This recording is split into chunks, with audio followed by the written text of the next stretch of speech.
So title చూసారు కదా, ఈ కర్రీ చేసుకోవడం కోసం చికెన్ని నీట్గా వాష్ చేసుకొని దాంట్లో కొంచెం వాటర్ వేసి బాయిలింగ్కి పెట్టుకోవాలి సిమ్లో. తర్వాత ఒక మీడియం సైజులో 6 ఆనియన్స్ని అండ్ 3 పచ్చిమిరపకాయలని తీసుకొని చిన్న చిన్న ముక్కల్లా కట్ చేసి పక్కన పెట్టుకోవాలి.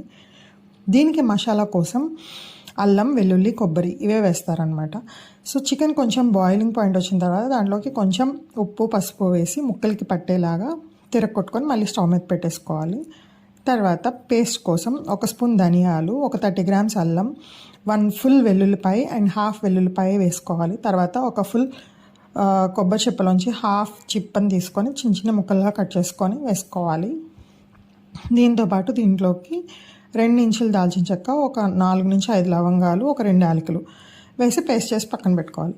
ఇక్కడ నేను మీకు చికెన్ చూపిస్తున్నాను చూసారా, నీట్గా బాయిల్ అయిపోయింది. సో ఈ కర్రీ కోసం ఆయిల్ ఎక్కువ వేసుకోవాలి. ఫస్ట్ కడాయి పెట్టుకొని అరౌండ్ 150 ml టు 180 ml దాకా ఆయిల్ వేసుకోవాలి. ఈ ఆయిల్లోకి నేను తీసుకుంది 1 kg చికెన్. సో బ్యాచెస్ వైజ్లో దీన్ని ఫ్రై చేసుకోవాలి హై ఫ్లేమ్లో పెట్టుకొని. సో నేను ఫస్ట్ ఒక బ్యాచ్ వేసుకొని ఫ్రై చేస్తున్నారు ఇక్కడ.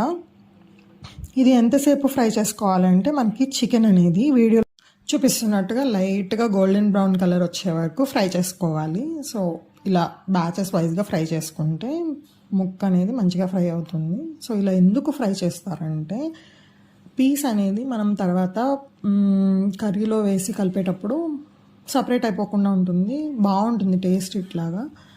సో మిగతా చికెన్ని కూడా ఫ్రై చేసి పక్కన పెట్టేసుకున్న తర్వాత అదే ఆయిల్లోకి మనం కట్ చేసి పెట్టుకున్న ఉల్లిపాయలు, పచ్చిమిరపకాయలు వేసుకొని ఫ్రై చేసుకోవాలి. దీంట్లోకి కొంచెం ఉప్పు, పసుపు వేసుకుంటే తొందరగా మగ్గిపోతాయి కదా. సో కొంచెం లైట్ బ్రౌన్ కలర్ వచ్చిన తర్వాత ఉల్లిపాయలు ఫ్రై అయిపోయిన తర్వాత దీంట్లోకి మనం ఏదైతే మసాలా పేస్ట్ని రెడీ చేసి పెట్టుకున్నామో దాన్ని కూడా వేసేసుకొని మసాలా పేస్ట్ పచ్చివాసన పోయే వరకు ఫ్రై చేసుకోవాలి. ఒక 2 to 3 minutes ఫ్రై చేసుకున్న తర్వాత మనకి మసాలా పేస్ట్ అనేది పచ్చివాసన పోతుంది. దాని తర్వాత దీంట్లోకి మీ టేస్ట్కి తగ్గట్టుగా కారం వేసుకోండి. దీంట్లో కారం ఎక్కువ వేసుకుంటే బాగుంటుంది. ఒక 3 to 4 స్పూన్స్ కారం వేసుకొని కారం కూడా పచ్చివాసన పోయే వరకు ఒకసారి కలుపుకొని ఒక 1 to 2 minutes మనం ఏదైతే చికెన్ ఫ్రై చేసి పెట్టుకున్నామో దాన్ని వేసేసి పేస్ట్ మొత్తాన్ని చికెన్ పీసెస్కి కలిసేటట్టుగా కలుపుకోవాలి. ఇలా కలుపుకున్న తర్వాత ఒక 8 to 10 minutes లో ఫ్లేమ్లో పెట్టుకొని కొంచెం కొత్తిమీర, కొంచెం కరివేపాకు వేసి లైట్గా కలుపుకుంటూ ఉండాలి మధ్య మధ్యలో.